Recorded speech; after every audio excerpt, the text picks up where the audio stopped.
Hey everyone. All right, I don't remember the assignment, just that I had to stand in front of my third grade class and give a report. I chose to tell the class about my family's many pets. I was keen to fit in, my first year at this school, and I thought this was a solid, innocuous story, until I was standing in front of 25 kids trying to explain why we lived with 12 animals in our 2-bedroom duplex. Puddles came from the street over, and Fergie just came with the duplex, and Boots came in through the kitchen window where the screen was broken, and we just kept it that way so he could stop by and get a bite to eat and lounge in the windowsill. Fergie had kittens, so there were 6 of those, all with names I've forgotten, and there was Pooh Bear and Spuds and my sister's parakeet, Bluebonnet. The blinking wide eyes, I still remember them.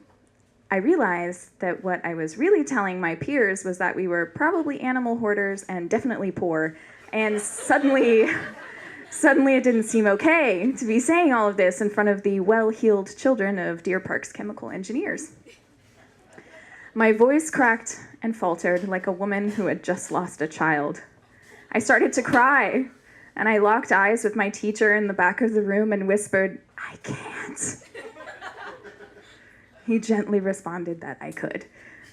I suppose I finished, but I was pretty tight-lipped about my life from then on until it all came gushing out of me in my 20s in a string of anonymous blogs. 12 was probably the most we had at one time, but our crumbling half-house was a years-long parade of animals. My parents had huge gaping hearts for neighborhood strays, but didn't have the money to care for them properly.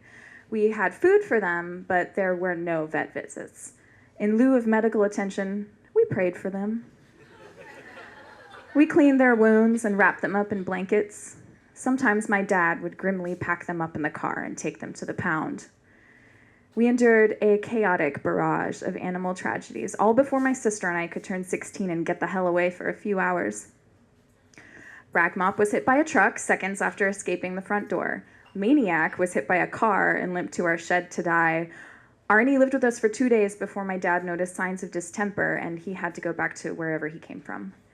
But he was there long enough to kill a runt kitten my dad named Lugubrious by playing with her too hard.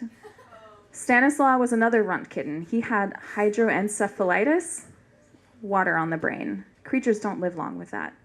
Our next-door neighbor, an angry old man who lived alone, was outraged by all of the stray cats, so he put antifreeze in a dish of water and killed a couple of strays that we tried to take care of. Pooh Bear died face down in the dirt in the backyard. An orange kitten curled up in the engine of our car overnight died in the street in front of the house on a school morning. Yoda died face down in a plate of chicken broth as I tried to warm her in a towel.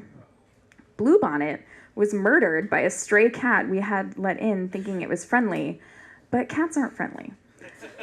And this one managed to jump 4 feet and kill the parakeet while the bird was still in the cage. My sister screamed as she watched her beloved bird get slaughtered in our bedroom. You don't walk away from all of that unchanged. When I moved into my first apartment, finally away from the miserable flea circus, I still took a couple of cats along with me. I guess a home just didn't feel familiar without a couple of weird furry roommates who don't know string from food. I brought 2 kittens, Cheeto and Flibber-to-Gibbet, and we made ourselves a home.